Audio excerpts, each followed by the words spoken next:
안녕하세요. 저는 경기 외곽 작은 공단 마을에 사는 30대 후반 여성입니다. 사람들은 저를 그냥 필리핀 며느리라고 부르지만 제 이름은 마리아입니다. 한국에 온 지 20해가 지났습니다. 그동안 저는 단 한 번도 필리핀 친정을 밟아보지 못했습니다. 그 이유는 제가 못 간 게 아니라 가게 두지 못한 시어머니 때문이었습니다. 구박만 하던 시어머니와 저의 삶에 대해 들려드리고 싶어서 올립니다. 시작하기 전 구독과 좋아요 정중히 부탁드립니다. 결혼 이야기를 하기 전에 먼저 우리가 어떻게 만났는지부터 말씀드려야 할 것 같습니다. 2005년 봄 저는 마닐라 외곽 공장 지대에서 영어 따갈로그어 통역 아르바이트를 하고 있었습니다. 대학을 졸업하지 못한 22살 가족을 위해 하루하루 버는 게 전부였죠. 그날도 평범한 날이었습니다. 한국 회사 직원들이 공장 설비 점검차 왔고 저는 그들과 현지 직원들 사이에서 통역을 하고 있었어요. 이 기계 온도가 너무 높은 것 같은데요. 30살쯤 되어 보이는 한국 남자가 말했습니다. 그가 바로 태수 씨였어요. 템프러처 이즈 투 하이 서. 제가 영어로 옮기자 현지 직원이 필리핀어로 뭐라고 대답했습니다. 저는 다시 한국말로 바꾸려 했는데, 아, 그러니까 온도 맞추기 어렵다고 합니다. 제 어눌한 한국말에 태수 씨가 빙그레 웃었습니다. 한국말 잘하시네요. 배우신 거예요? 아니요, 그냥 드라마 보고. 얼굴이 빨개졌습니다. 한국 드라마를 몰래 보며 배운 서툰 한국말이 부끄러웠거든요. 드라마로 배웠는데 이 정도면 대단한데요? 무슨 드라마 보셨어요? 대장금 보고 겨울연가 보고. 그렇게 우리의 대화가 시작되었습니다. 점심시간 태수 씨는 공장 구내식당 대신 제가 추천한 작은 노점상에 갔습니다. 여기 음식 맛있어요. 한국 사람들은 처음에는 매워할 수도 괜찮아요.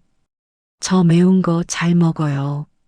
치킨 아도보와 쌀밥을 함께 먹으며 우리는 이것저것 이야기를 나눴습니다. 태수 씨는 말했습니다.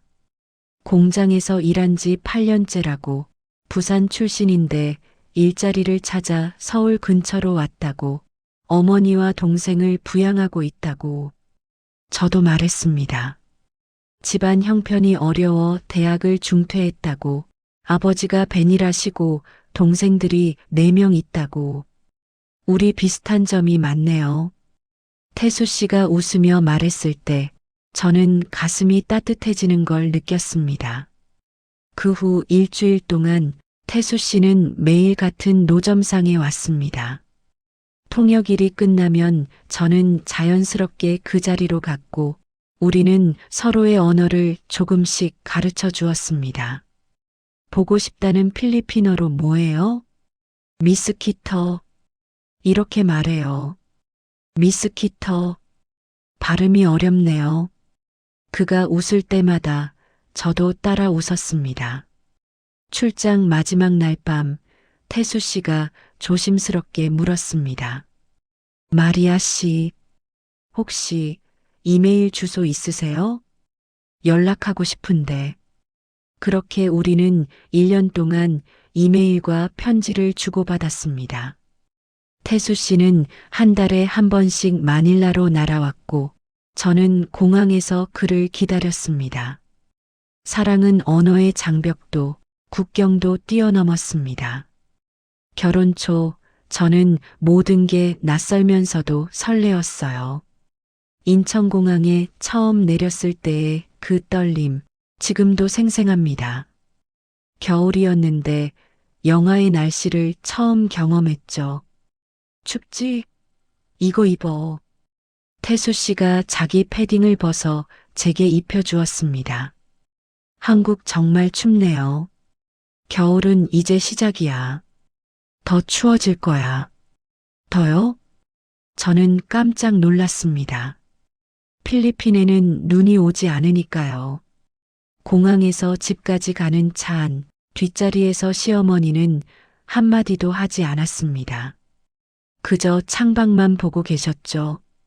집에 도착하자 시어머니가 처음으로 입을 열었습니다. 신발 벗고 들어와. 네, 어머니, 어머니 아니고 어머님이라고 불러. 그리고 한국에서는 집안에서 신발 안 신어. 죄송합니다. 어머님, 첫날부터 저는 긴장으로 온몸이 굳어 있었습니다. 그날 저녁 첫 식사 자리. 아직 서투른 한국말로 어머님 많이 드세요라며 식탁에 앉으면 시어머니는 웃지도 않고 제 발음을 따라 했습니다. 많이 드세요. 아이고 억양 봐라. 이래서 내가 필리핀 며느리는 싫다니까. 태수야, 엄마 말 들었으면 그냥 옆집 순정이랑 결혼하지. 옆에 앉아있던 남편 태수 씨는 늘 그랬듯 숟가락만 만지작거렸습니다. 엄마, 그만 좀 하세요. 입으로는 그렇게 말하면서도 시어머니 눈치를 슬금슬금 살피는 그 사람을 보면 저는 말끝을 삼킬 수밖에 없었습니다. 그날 밤 방에 들어와 태수 씨에게 물었습니다.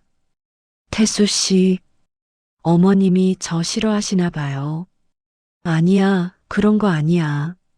원래 낯을 좀 가려. 시간 지나면 괜찮아질 거야. 하지만 저는 알았습니다. 시어머니의 그 눈빛이 단순히 낯을 가린다는 표현으로는 설명할 수 없다는 걸. 제가 한국에 온 이유는 사랑 때문이었습니다. 서로 말은 잘 안 통해도 웃음만은 통했습니다. 나 결혼하면 꼭 어머니랑 같이 살 거야. 엄마 외로이 두고 싶지 않아. 그때는 그 말이 그렇게 다정하게 들렸습니다. 한국어를 더 열심히 배워야겠다는 다짐만 했죠. 그때는 몰랐습니다. 시집살이라는 말이 어떤 무게인지. 결혼 후 첫 달, 저는 매일 아침 5시에 일어났습니다. 시어머니가 운영하는 김밥 가게는 새벽 6시에 문을 열었거든요.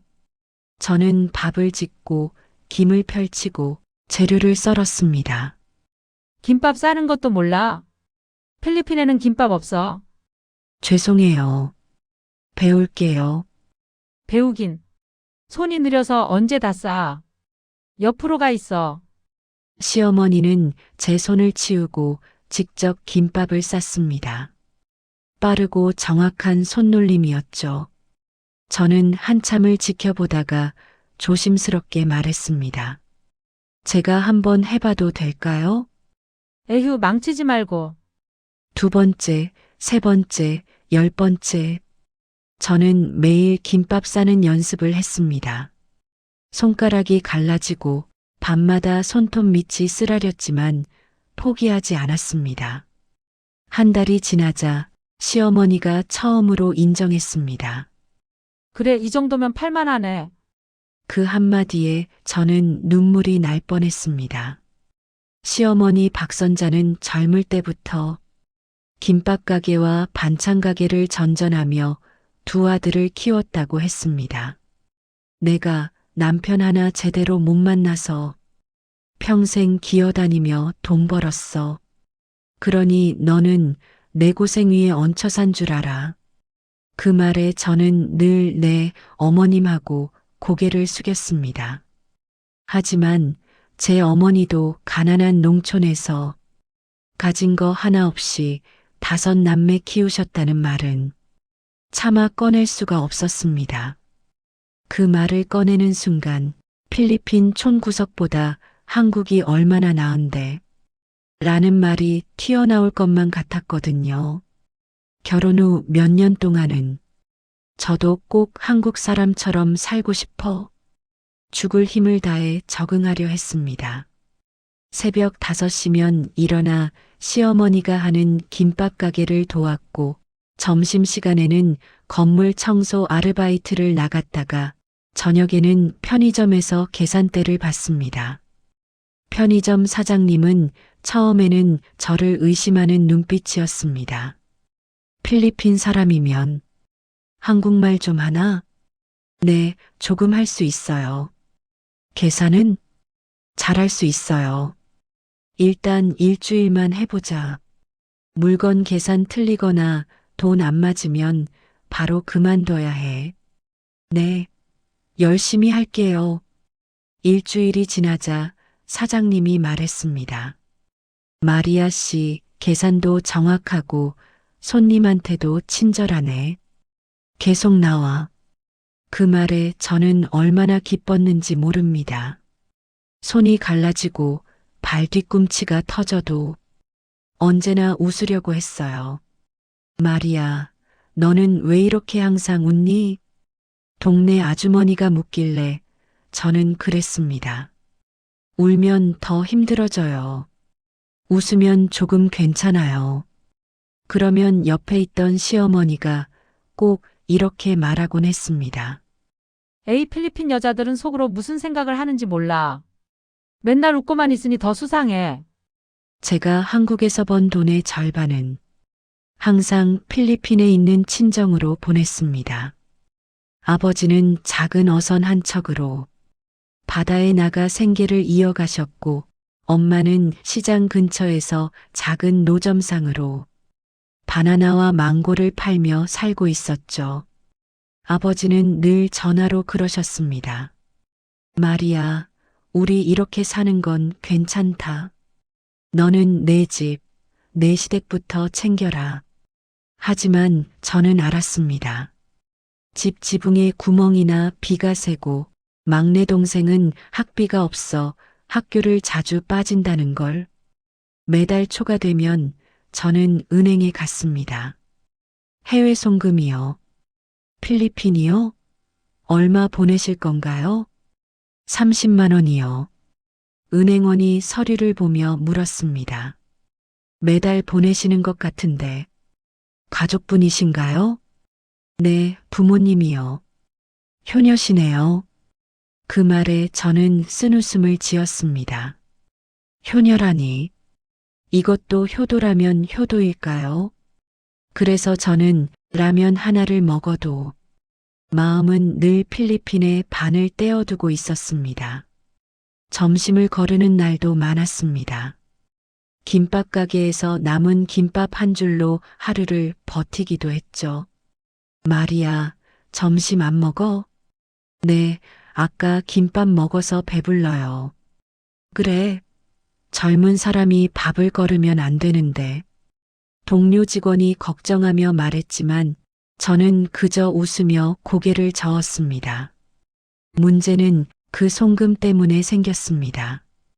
어느 날 밤 모두 잠든 시간, 저는 베란다에서 조용히 전화를 걸고 있었습니다. 아빠, 미안해요. 이번 달은 조금밖에 못 보내요. 어머님 병원비도 내야 하고 남편 월급도 밀려서. 괜찮다, 마리아. 우리는 괜찮아. 너무 무리하지 마라. 아빠 집 지붕은 고쳤어요? 전화기 너머로 침묵이 흘렀습니다. 아빠, 아직이다. 비 오면 양동이 받아놓고 산다. 괜찮아. 가슴이 저려왔습니다. 그때였습니다. 베란다 문이 벌컥 열리더니 시어머니가 서 있었습니다. 지금 누구랑 통화하는 거야? 아버지요. 필리핀 아버지. 아버지? 필리핀 남자는 다 아버지야. 한국말도 못하는 게. 밤마다 베란다에서 몰래 전화나 하고. 너 솔직히 말해. 필리핀에 남자 하나 숨겨두고 돈 보내는 거 아니냐? 어머님, 무슨 말씀이세요? 그런 거 아니에요. 아니면 왜 남편 월급에서 빠져나간 돈이 매달 그렇게 많은데? 내가 버는 돈은 알바여서 많이도 못 벌면서 카드 명세서에 있는 해외 송금 다 너 때문인 거 내가 모를 줄 알았어. 그날 이후 시어머니 눈빛은 완전히 달라졌습니다. 필리핀 여자들은 다 그래. 한국 남자 등쳐먹고 자기 나라의 집 사고 나중에 남편 버려두고 도망간다고. TV에서도 봤어. 그 말에 저는 마치 온몸이 얼어붙는 것 같았습니다. 남편 태수 씨는 그날 밤 조심스럽게 제 손을 잡았습니다. 마리아, 엄마가 원래 말이 좀 세. 나도 안다. 너 그렇게 안 사는 거. 그럼 왜 아무 말 안 했어요? 어머님, 저한테 그런 말 하면 안 된다고. 태수 씨는 한숨을 쉬며 고개를 숙였습니다. 지금 가게도 힘들고 대출도 밀려 있고 엄마 스트레스가 심해서 그래. 조금만 참고 아버님 형편도 우리가 당장 다 도와줄 수는 없잖아. 형편이 안 되면 안 되는 거예요. 하지만 저를 의심하는 건 다른 문제잖아요. 알아. 내가 엄마한테 말할게. 하지만 태수 씨는 결코 시어머니에게 제대로 말하지 않았습니다. 그 말에 제 가슴은 툭 하고 내려앉았습니다. 아, 이 사람에게도 나의 필리핀 집은 언제나 나중에의 일일 뿐이구나. 그렇게 5년, 10년, 15년이 흘렀습니다. 그 사이 저는 두 아이의 엄마가 되었습니다. 아들은 중학생, 딸은 초등학교 고학년이 되었죠. 첫째 준호를 낳았을 때 시어머니가 말했습니다. 애가 좀 까무잡잡하네. 필리핀 피가 섞여서 그런가. 그냥 피부색이 좀 어두운 거예요. 그래도 얼굴은 우리 태수 닮아서 다행이야. 코가 좀 납작한 게 흠이지만. 저는 아무 말도 할 수 없었습니다. 둘째 수진이를 낳았을 때는 더했습니다. 아이고 얘는 코가 높네. 다행이다. 필리핀 여자들은 코가 다 납작한 줄 알았는데. 어머님, 필리핀 사람들도 다 다르게 생겼어요. 그래?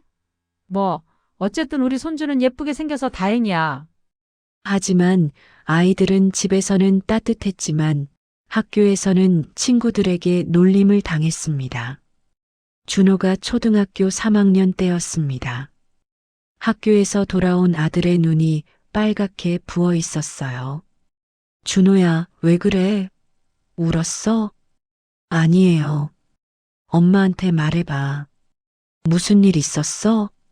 한참을 망설이던 준호가 입을 열었습니다. 야, 제 엄마 필리핀이라며. 필리핀은 거지 동네 아니야? 아들이 어느 날 울면서 말했습니다. 엄마, 학교에 오지 마. 엄마 한국말 하면 친구들이 웃어. 그 말에 저는 마치 가슴이 찢어지는 것 같았습니다. 준호야, 엄마가 창피해? 아니, 그게 아니라. 괜찮아. 엄마가 앞으로 조심할게. 그날 이후 저는 학교 행사에 가지 않았습니다. 학부모 상담도, 운동회도, 졸업식도 태수 씨가 대신 갔습니다. 마리아, 미안해. 애가 아직 어려서 그래. 괜찮아요. 하지만 괜찮지 않았습니다.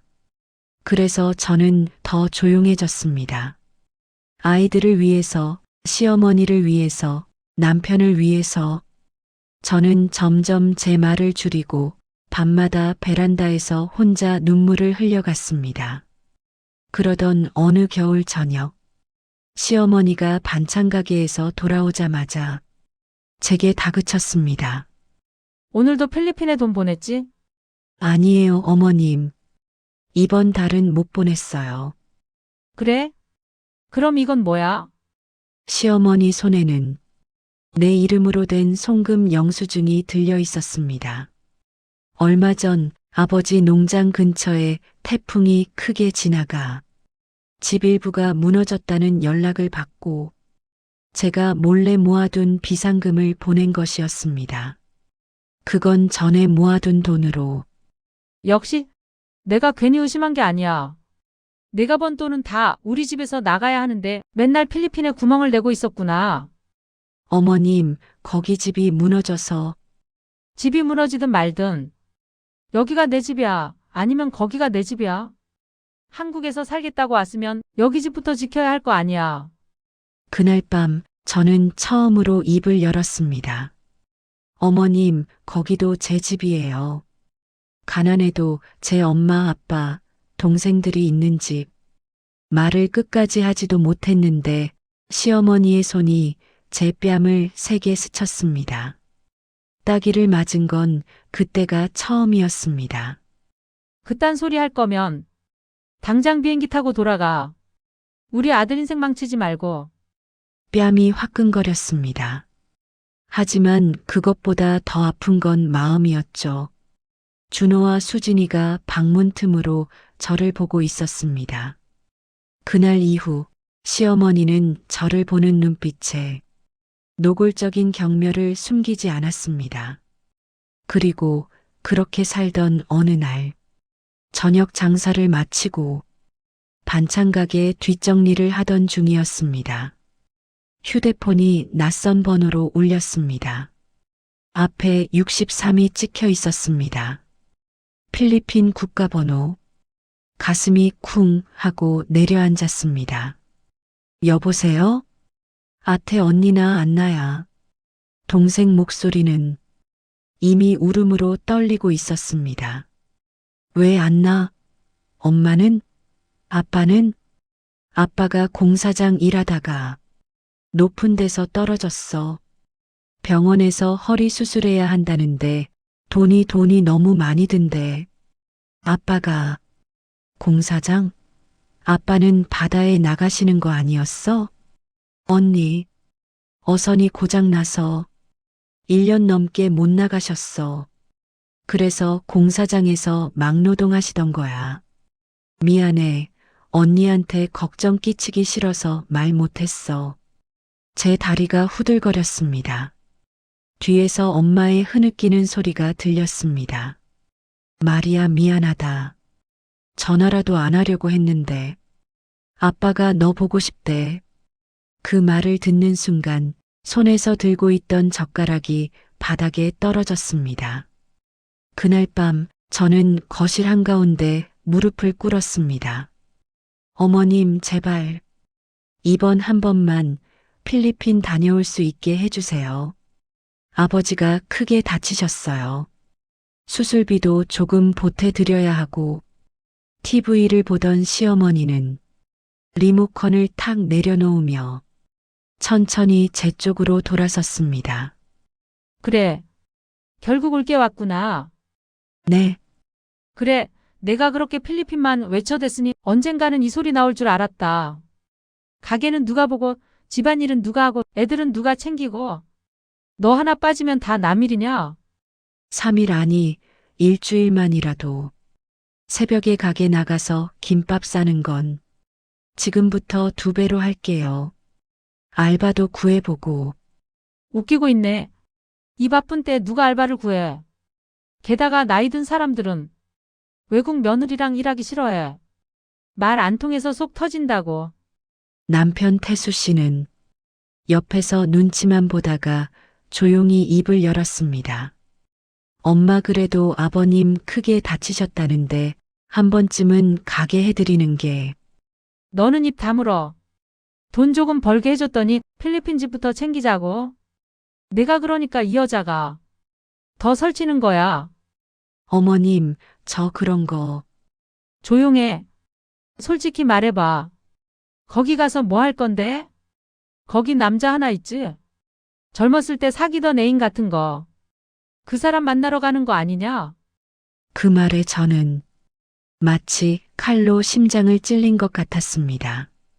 어머님, 그런 사람 없어요. 제 아버지예요. 제 아버지. 아버지든 뭐든 내 눈으로 보기 전까진 한 발자국도 못 나간다. 알겠어? 네, 가려면 나랑 같이 가. 내 앞에서 내 아버지든 남자든 확인하고 오자. 솔직히 말하면 그 순간 저는 차라리 가지 않는 게 낫겠다는 생각도 했습니다. 20년 동안 쌓인 미움과 모욕. 그걸 안고 필리핀까지 끌고 가야 하나 싶었으니까요. 하지만 전화기 너머로 들리던 아버지의 흐릿한 숨소리를 떠올리자 더는 버틸 수가 없었습니다. 네, 같이 가요. 그러니까 제발 보내주세요. 시어머니는 입꼬리를 살짝 올리며 말했습니다. 좋아. 대신 조건이 있다. 첫째, 이번 달 남편 월급에서 더 이상 해외 송금 단일원도 안 나간다. 둘째, 거기 가서 내가 뭘 어떻게 도와주는지 나는 다 볼 거야. 내가 납득 안 되면 다시는 필리핀 얘기 꺼내지도 마. 저는 주먹을 꼭 쥐고 고개를 숙였습니다. 네, 알겠습니다. 준호가 조심스럽게 물었습니다. 엄마, 필리핀 가는 거예요? 응. 할아버지가 많이 편찮으셔서 엄마 저도 가고 싶어요. 다음에 가자. 이번엔 할머니랑 엄마만 갈 거야. 필리핀으로 떠나는 날 인천공항은 여전히 붐볐습니다. 각양각색 대형 캐리어와 선물 박스를 잔뜩 싣고 가는 사람들 사이에서 저와 시어머니 손에는 오래된 여행 가방 한 개와 작은 기내 가방 하나뿐이었습니다. 시어머니는 면세점 앞 화려한 진열장을 힐끗 보더니 코웃음을 쳤습니다. 다 쓸데없는 짓이야. 선물 많이 가져가면 그쪽 식구들이 습관 들어. 계속 손 벌린다고. 네, 좋게 생각해라. 내가 안 가면 사정도 모르고 또 돈만 보내줄 테니 내가 가서 확실히 보고 올 거야. 정말 가난해서 그런 건지 아니면 너희 식구들이 너를 이용해 먹는 건지. 저는 아무 말도 할 수 없었습니다. 그저 비행기 안에서 두 손을 모으고 기도할 뿐이었습니다. 제발 아버지 숨만 붙어 계시게 해주세요. 비행기 안에서 시어머니는 한마디도 하지 않았습니다. 그저 창밖만 보고 계셨죠. 4시간의 비행 시간 내내 저는 손을 꼭 쥔 채 잠들지 못했습니다. 마닐라 공항에 내리자 후끈한 열기와 섞인 냄새들이 밀려왔습니다. 오토바이 매연, 구운 옥수수 냄새, 바다에서 불어오는 비릿한 바람. 여기가 필리핀? 시어머니는 눈을 가늘게 뜨며 주위를 둘러보았습니다. 생각보다 지저분하네. 저는 그 말에 대꾸하지 않았습니다. 공항 밖으로 나오자 택시 기사들이 몰려들었습니다. 택시 멈, where you going? No, thank you. We take bus? 시어머니가 물었습니다. 택시 안 타? 버스가 더 싸요. 택시는 너무 비싸요. 그래. 마닐라에서 제 고향 마을까지는 버스로 3시간 지프니 승합차를 갈아타고 다시 2시간 그리고 오토바이 뒷좌석으로 흘길을 한참 달려야 했습니다. 버스 안은 더웠습니다. 에어컨이 고장 나 있었거든요. 더워. 에어컨은 왜 안 틀어? 고장 났나 봐요. 고장난 버스를 운행해? 여기는 정비 같은 거 안 하나? 저는 대답하지 않았습니다. 뭐라고 말해야 할지 몰랐거든요. 길 옆으로 늘어선 판잣집들과 비가 새는 지붕들, 맨발로 뛰어노는 아이들. 시어머니는 그 모습을 보며 자꾸만 눈썹을 찌푸렸습니다. 여기 진짜 이렇게 사는 거야? 네, 저도 여기서 자랐어요. 버스 밖 풍경을 보며 저는 20년 전 제 모습을 떠올렸습니다. 학교 가방을 메고 맨발로 흘길을 걷던 소녀. 엄마가 주신 동전 몇 개로 사탕을 사 먹던 날들. 비가 오면 지붕에서 새는 물을 양동이로 받던 밤들. 엄마, 언제쯤 우리 집도 튼튼한 집 될까? 곧 그렇게 될 거야, 말이야. 하지만 그 곧은 오지 않았습니다. 마을 초입에서 우리를 기다리던 건 막내 동생 안나와 이웃 아이들이었습니다. 안나는 저를 보자마자 맹렬히 달려와 안겼습니다. 마른 몸, 햇빛에 그을린 얼굴, 하지만 눈빛만은 그대로였습니다. 안나 많이 말랐네. 언니 진짜 왔네. 엄마가, 아빠가 얼마나 보고 싶어 했는지 몰라. 안나를 안고 있자니 눈물이 멈추지 않았습니다. 안나 뒤에서 시어머니를 바라보는 이상한 눈빛들이 느껴졌습니다. 저분이, 어머님이에요. 우리 시어머니. 저는 서둘러 소개했습니다. 안녕하세요, 어머님. 여기가 제 동생 안나예요. 시어머니는 어색하게 고개를 까딱하며 말했습니다. 그래. 처음 보네. 하지만 그 눈빛 속에는 아직 경계가 가득했습니다. 마을 사람들이 하나둘 모여들었습니다. 말이야, 정말 왔구나. 20년 만이지? 얼굴이 그대로네. 저분이 한국 시어머니? 시어머니는 어색하게 서서 주위를 둘러봤습니다. 모든 시선이 자신을 향하고 있었으니까요. 집에 도착하자 제 앞에 펼쳐진 건 사진으로만 보던 것보다 더 초라한 모습이었습니다. 태풍에 한번 휩쓸린 뒤 대충 덧댄 철판 지붕, 갈라진 시멘트 바닥, 곳곳에 검은 곰팡이가 핀 벽. 여기가 집이야. 시어머니의 말에 제 얼굴이 뜨겁게 달아올랐습니다. 예, 어머님. 예전에는 그래도 벽이 더 하얗고 지붕도 덜 새었는데 태풍이 몇 번 지나가면서 시어머니는 말없이 집 안으로 들어갔습니다. 부엌이라고 하기엔 너무 좁은 공간, 낡은 가스레인지 하나와 숯불 화덕, 찬장에는 쌀 한 포대와 간장병 몇 개, 냉장고는 없었습니다. 냉장고가 없네. 네, 전기세가 비싸서 없어도 살 수 있어요. 그때 안쪽 방에서 낮게 신음하는 소리가 들렸습니다. 저는 숨이 멎는 줄 알았습니다. 아빠, 그렇게 외치며 안쪽 방으로 뛰어들어갔습니다.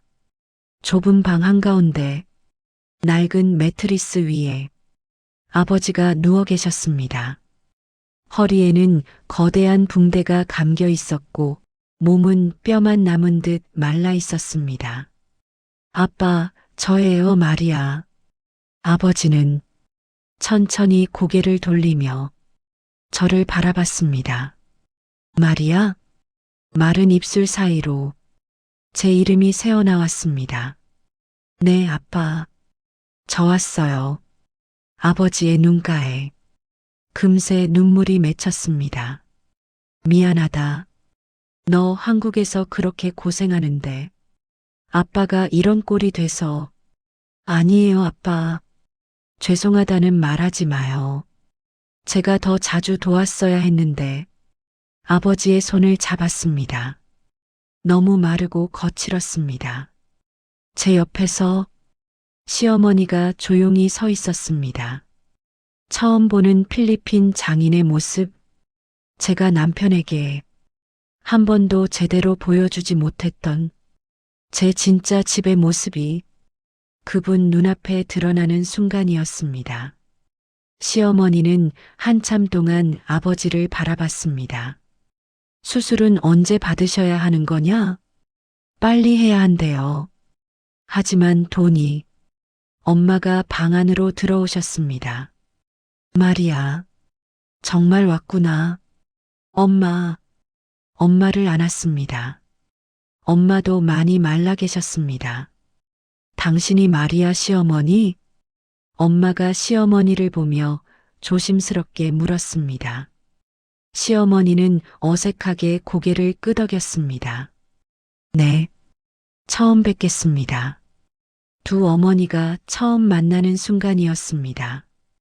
방 밖으로 나오자 시어머니가 말했습니다. 병원은 어디에 있어? 지금은 마을 작은 병원에만.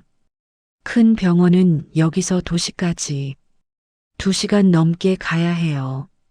수술비도 너무 비싸다고. 얼마나? 저는 그 액수를 말하지 못했습니다. 몇백만 원 정도.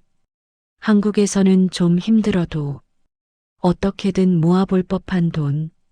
하지만 이곳에서는 그 돈이 집 한 채 값이었습니다. 그래서 수술은 아직 안나가 작게 덧붙였습니다. 아빠 거의 진통제만으로 버티고 있어요. 언니가 보내준 돈으로 병원비 조금 내고 나머지는 이자만 쌓이고. 시어머니는 그 말을 듣고도 당장 아무 말도 하지 않았습니다. 다만 집 안 구석구석을 조용히 둘러보았습니다. 부엌이라고 부르기도 민망한 낡은 가스레인지와 작은 숯불 화덕, 음식이 거의 담겨 있지 않은 찬장, 비닐로 덮어만 놓은 눅눅한 이불들. 여기 정말 이렇게? 그때서야 시어머니의 목소리에서도 조금씩 떨림이 느껴졌습니다. 해가 지고 집안이 금세 어둑해졌습니다. 전기가 자주 나가는 탓에 안나는 성냥으로 촛불을 하나 켰습니다. 언니, 여긴 요즘 밤엔 자주 전기가 끊겨. 그래서 촛불로. 시어머니가 물었습니다. 전기 요금도 못 내는 거냐? 안나는 쑥스러운 듯 웃었습니다. 내긴 내는데 조금만 늦어도 바로 끊어버려요. 그래서 한 달에 며칠은 이렇게 지내요. 저는 숟가락을 든 손이 슬며시 떨리는 걸 느꼈습니다. 저와 남편이 한번 외식을 줄이면 충분히 보낼 수 있는 돈인데 그 몇 번의 선택이 이 집에서는 빛과 어둠을 가르는 일이었겠구나. 저녁 식탁에는 닭고기 대신 마른 생선 몇 토막과 시든 채소 볶음이 올라왔습니다. 엄마는 애써 웃으며 말했습니다. 마리아 왔다고. 그래도 오늘은 좀 챙겼어. 평소에는 쌀이랑 간장만 가지고도 먹으니까. 시어머니 앞에 놓인 그릇을 보며 저는 숨을 삼켰습니다. 어쩌면 시어머니도 느끼고 있을 것입니다. 한국에서 기초수급 어르신이 먹는 밥보다 더 빈약한 상차림이라는 걸. 그런데도 내 부모님은 늘 휴대폰 너머로 말했었습니다. 우리는 괜찮다. 너나 잘 먹고 너희 시댁 잘 모셔라. 시어머니는 숟가락을 들었다가 내려놓기를 반복했습니다. 맛 없어요? 엄마가 걱정스럽게 물었습니다. 아니요, 그게 아니라. 시어머니는 끝내 말을 잇지 못했습니다. 식사가 끝난 후 시어머니는 조용히 저를 부르셨습니다. 마리아, 잠깐 나와봐라. 집 앞 작은 마당, 별빛이 어슴풀에 비치는 곳에서 시어머니는 한참 동안 말을 잇지 못했습니다. 내가 생각한 것보다 더하네. 네. 나는 내가 필리핀에 집도 사고 가게도 하고 몰래 잘 사는 줄 알았다. 그렇게 TV에서들 떠들잖아. 필리핀 며느리들이 한국 남자 이용해서 고향에 집 짓고 나중에 도망간다고. 저는 입술을 꽉 깨물었습니다. 그동안 시어머니가 나를 어떻게 바라보고 있었는지 그 말 몇 마디에 너무 잘 드러나고 있었으니까요. 근데 이게 뭐야? 시어머니는 집 쪽을 가리켰습니다. 지붕은 새고 벽은 곰팡이 투성이에 내 동생은 맨발로 물을 길어오고 내 아버지는 병원도 제대로 못 가고 너 매달 그렇게 돈 보내면서도 정말 이렇게밖에 못했던 거냐? 그 말이 책망인지 안타까움인지 저는 도저히 분간할 수 없었습니다. 그저 눈물이 왈칵 쏟아질 것 같아 고개만 깊이 숙였습니다. 어머님이 제가 보내는 돈이 너무 많다고 그래서 알아. 내가 그랬지. 시어머니의 목소리가 낮아졌습니다. 그날 밤 모두가 잠든 후 아버지 방 앞에서 시어머니와 저는 나란히 앉아 있었습니다. 아버지의 신음소리가 문틈 사이로 새어나왔습니다. 말이야, 내 어머님, 내 아버지 수술비 얼마라고 했지? 저는 조심스럽게 그 숫자를 말했습니다. 시어머니는 아무 말 없이 한동안 무릎 위에 손을 올려둔 채 천천히 숨을 골랐습니다. 그러더니 작게 중얼거렸습니다. 그 정도면 우리 아파트 전세금 반 정도 되는 돈이네. 가슴이 철렁 내려앉았습니다. 어머님, 그건 너무 큰 돈이에요. 전 그저 조금만 도와드리려고 조용히 해. 시어머니의 목소리가 떨렸습니다. 내가 지금 너 책망하려고 묻는 게 아니다. 깜짝 놀라 얼굴을 들자 시어머니 눈가가 희미하게 젖어 있었습니다. 너 이렇게 살면서도 늘 전화로는 웃더라. 한국에서 잘 지낸다고. 내 엄마도 방금 그러더라. 마리아가 전화만 오면 목소리는 항상 밝다고. 가슴이 먹먹해졌습니다. 울면 엄마도 울잖아요. 그래서 항상 웃었어요. 바보 같은 년.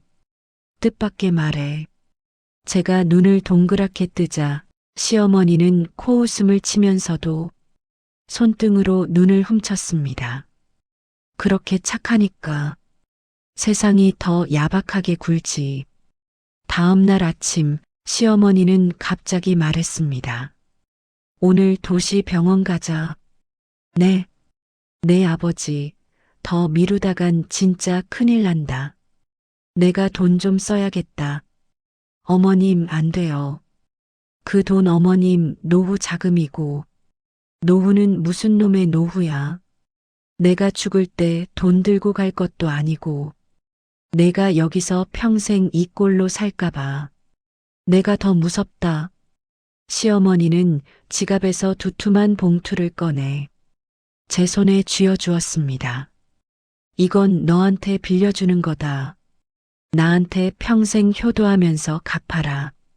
그리고는 작게 덧붙였습니다. 아니면 그냥 내가 내 딸이라고 생각하고 주는 걸로 할까? 그 한마디에 그동안 버텨온 감정이 한꺼번에 무너져 내렸습니다. 어머님, 눈물이 뚝뚝 떨어져 봉투 위를 적셨습니다.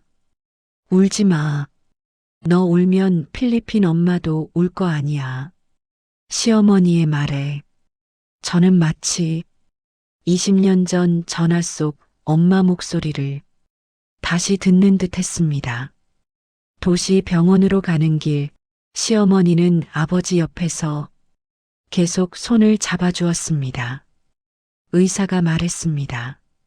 지금이라도 수술하면 완전히는 아니어도 걸을 수 있을 가능성 있습니다. 다만 비용이. 시어머니가 바로 답했습니다. 필요한 만큼 다 하세요. 우리 사위 아니 장인어른이잖아요. 순간 저도 엄마도 안나도 똑같이 고개를 들었습니다. 장인어른. 한국에 온 지 20년 만에 처음 들어보는 말이었습니다. 수술은 긴 시간 끝에 성공적으로 끝났습니다. 의사는 웃으며 말했습니다. 회복 잘하시면 지팡이 짚고라도 천천히 걸으실 수 있을 겁니다. 아버지는 수술 후 첫 깨어난 날, 시어머니를 보며 말했습니다. 당신이 마리아 시어머니? 시어머니는 어색하게 웃었습니다. 예. 원래는 좀 못된 시어머니였는데요. 여기 와보니 마음이 생각보다 더 많이 아프네요. 아버지는 한국말을 잘 못 알아들어 저를 쳐다봤습니다. 제가 통역해드리자 아버지는 손을 내밀어 시어머니 손을 꼭 잡았습니다. 감사합니다. 우리 딸 많이 부탁합니다. 시어머니는 그 말의 뜻을 다 알아듣지 못해도 손을 잡고 있는 그 온기만으로 무엇을 말하는지 짐작하는 듯 했습니다. 그렇게 며칠 동안 병원과 집을 오가며 아버지 회복 과정을 지켜본 뒤 한국으로 돌아가기 전날 밤이었습니다. 우리는 마을 사람들 몇몇을 불러 간단한 식사를 함께 했습니다. 새로 산 고기, 채소, 아이들을 위한 달콤한 과자들. 그동안 제가 보내준 돈이 어디에 어떻게 쓰였는지 마을 사람들의 입에서 하나둘씩 흘러나왔습니다. 마리아가 매달 보내준 돈으로 우리 애도 학교 다녔어요. 태풍 왔을 때 지붕 고치는데 마리아네 집이 도와줬지. 우리 남편이 아팠을 때도 마리아가 약값 보내줬어요. 시어머니는 그 말 하나하나를 들으며 얼굴이 점점 굳어졌습니다. 집으로 돌아오는 길 시어머니가 말했습니다. 마리아, 네. 나는 내가 우리 집 돈 빼돌려서 내 집만 챙기는 줄 알았는데 내가 번 돈이 이 동네 전체를 겨우 숨쉬게 하고 있었구나. 그냥 제가 할 수 있는 만큼 했어요. 바보 같은 년. 시어머니는 또 그렇게 말하면서 이번에는 아예 제 어깨를 끌어안았습니다. 그동안 미안했다. 짧은 한마디였지만 그 말 속에 담긴 20년의 무게는 너무나도 컸습니다. 한국으로 돌아가기 전날 시어머니는 갑자기 마을 부동산 사무실에 가자고 했습니다. 어머님, 거긴 왜? 조용히 따라와. 낡은 간판이 걸린 작은 사무실. 현지 중개인과 통역을 사이에 두고 시어머니는 한참 동안 이야기를 나눴습니다. 이 동네에서 비가 와도 안 무너진 집, 작아도 괜찮으니까 제일 튼튼한 집으로 알아봐 주세요. 중개인은 몇 장의 사진을 보여줬습니다. 낡았지만 콘크리트로 단단하게 지어진 집, 천장이 조금 더 높고 창문이 2개나 달린 집. 여기 값이 이 정도 나옵니다. 한국 돈으로 환산하면 결코 적지 않은 금액이었습니다. 저는 숨이 멎는 줄 알았습니다. 어머님 설마. 시어머니는 가볍게 한숨을 쉬고 가방에서 통장을 꺼냈습니다. 내가 죽기 전에 나한테 돈 빌려달라고 한 사람 몇이나 될 것 같냐? 네. 없다, 단 한 번도. 시어머니는 서류에 사인을 하며 말했습니다. 노후 자금이라며.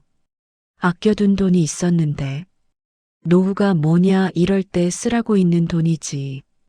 저는 그 자리에서 무릎을 꿇어버렸습니다. 어머님 안 돼요.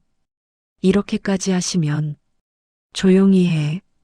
이 집은 너희 엄마 아빠 이름으로 할 거다. 나중에 내가 너희 남편과 아이들 데리고 여기 올 때 비 안 새는 집 하나는 있어야지. 서류를 넘기던 중개인이 조용히 웃으며 말했습니다. 이런 시어머니 많지 않습니다. 그러자 시어머니가 날카롭게 째려보며 대꾸했습니다. 나도 많이 없다, 이런 며느리. 집으로 돌아오는 길, 저는 도저히 참지 못하고 물었습니다. 어머님, 정말 괜찮으세요? 한국 돌아가서 어떻게 사시려고? 시어머니가 발걸음을 멈추며 말했습니다. 내가 평생 남의 집 청소하고 김밥 싸고 반찬 팔면서 모은 돈이다. 그 돈으로 내 며느리 친정집 비 안 새게 만들겠다는데 누가 뭐래. 하지만 그리고 너희 아버지 수술비랑 이 집 사는 돈 다 합쳐도 내가 마음 편해지는 값보다는 싸다. 시어머니는 하늘을 한번 쳐다봤습니다. 내가 그동안 너한테 얼마나 못되게 했는지 하늘이 더 잘 알 거다. 이 정도는 해야 조금 덜 부끄럽지. 그 말에 저는 결국 길 한가운데서 시어머니를 끌어안고 울어버렸습니다. 어머님, 정말 죄송해요. 그리고 정말 감사합니다. 이 바보야, 이제 와서 뭘 사과해. 내가 더 미안하지. 한국으로 돌아오는 비행기 안. 이번에는 제 옆자리에 시어머니가 함께 앉아 있었습니다. 창밖의 구름을 보며 시어머니가 중얼거렸습니다. 처음엔 너랑 같이 오는 거 감시하려고 그랬다. 알아요. 근데 감시하러 갔다가 내가 더 많이 배워서 온 것 같네. 무슨 말씀을요? 가난해도 서로를 위해 웃고 서로를 위해 밥을 나누고 서로를 위해 울어주는 거. 그게 진짜 가족이라는 거. 시어머니는 제 손을 꽉 잡았습니다. 마리아, 네 어머님. 이제 필리핀에 돈 보낸다고. 누가 뭐라고 하면 내가 제일 먼저 나서서 막을 거다. 알겠어? 눈물이 또 한 번 가만히 흘러내렸습니다. 네 어머님.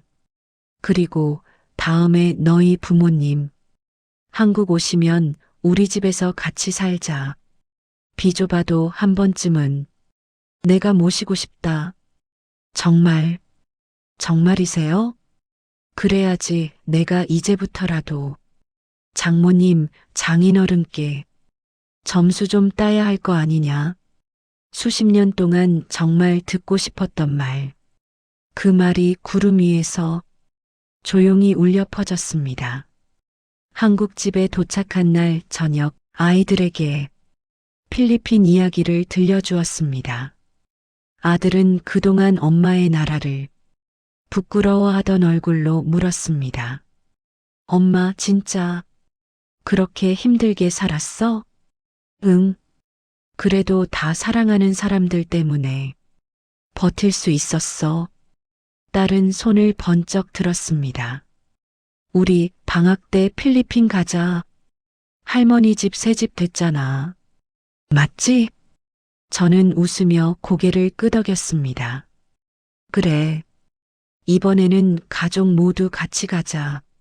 시어머니도 옆에서 작게 웃으며 말했습니다. 그래, 그래. 이번엔 나도 또 간다. 내 손으로 산 집, 물이 안 새는지 직접 확인해야지. 태수 씨가 저를 안으며 말했습니다. 미안해, 마리아. 그동안 내가 너무 무책임했어. 이제라도 알아줘서 고마워요. 이 이야기를 쓰는 지금 아버지는 재활치료 끝에 지팡이를 짚고 마당을 천천히 걸으신다고 합니다.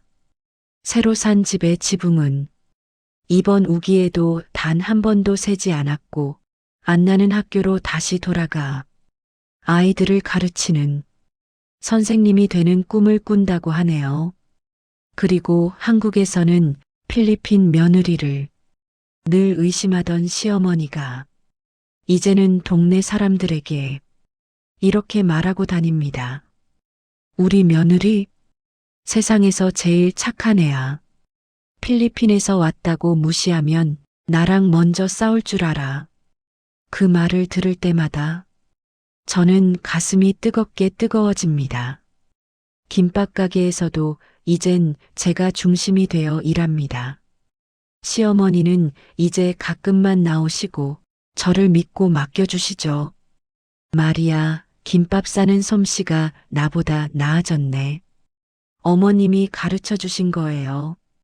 그래도 내가 더 잘해. 준호도 이제는 당당하게 말합니다. 우리 엄마 필리핀에서 왔어. 멋지지? 수진이는 필리핀어를 배우고 싶다고 합니다. 엄마, 나도 따갈로그어 가르쳐 줘. 그래, 우리 수진이. 같이 배워보자.